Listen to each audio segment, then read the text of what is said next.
quiet on set. Quiet on set. What your thing is, you need Action.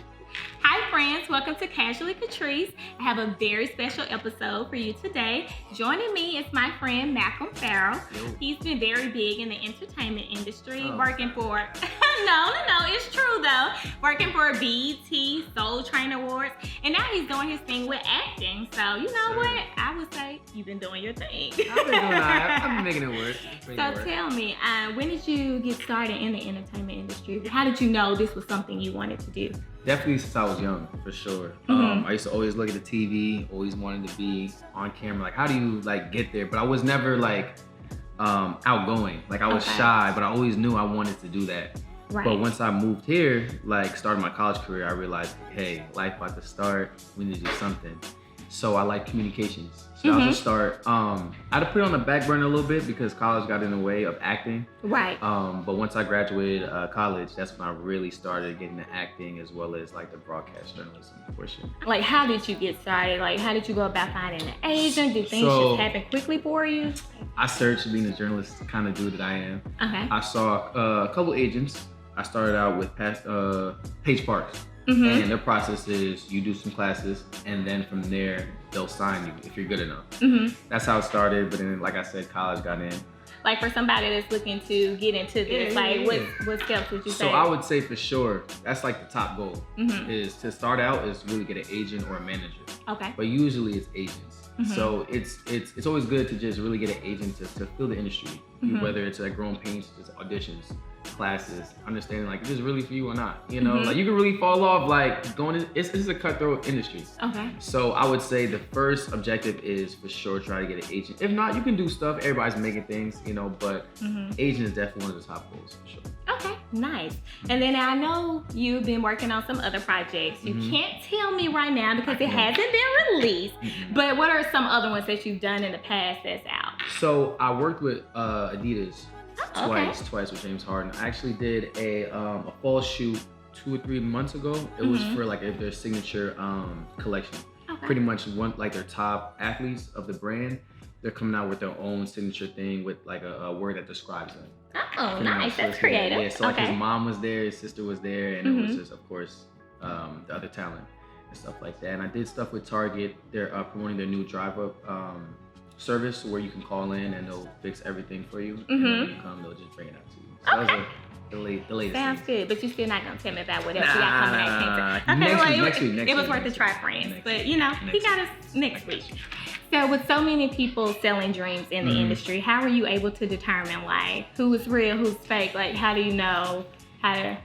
It's experience. So the most number one thing with acting really is someone should never ask you for money to do anything. You make them money.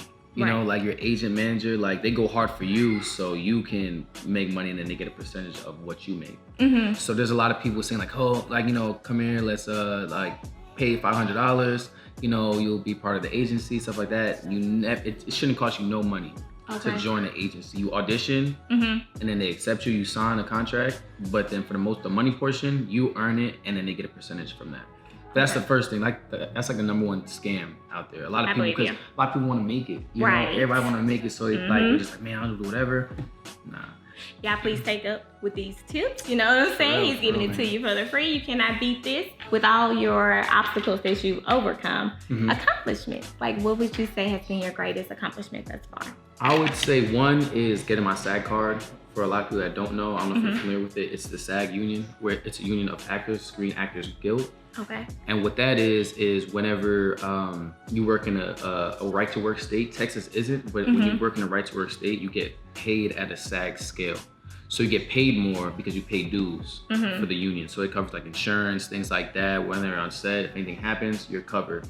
Now, Texas is a right to work state, so you can work union or non-union projects without being in the union. Okay. See what I'm saying? So I got my SAG card in California, which was a union state.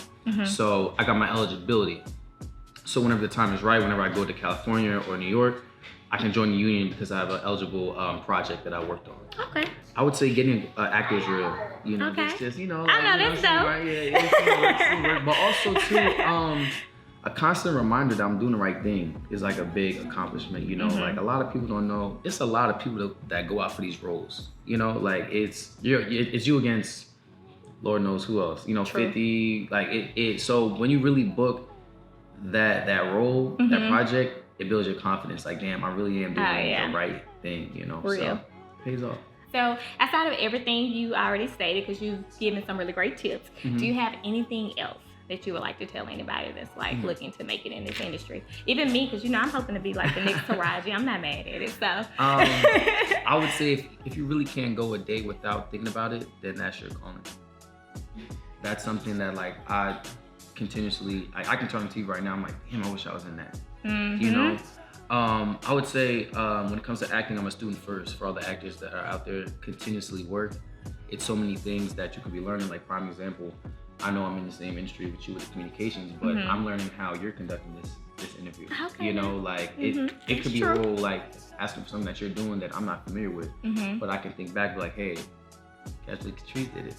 You know, so it's all about just absorbing the fact that like everywhere around you could pick up something.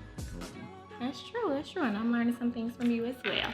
Now, outside of acting, he also has his own Instagram page called My Common Situation. Yes, I do. So basically, he gives out scenarios, situations, and you know, asks for followers' engagement, and you know, just to get the real from people's perspective and their opinions. So today I actually brought some more friends with me. And I would love for you to show like what this Instagram page is all about, throw a situation out to us, and then, you know, we'll do a little group discussion. I'm with it. Okay, great. I'm with it.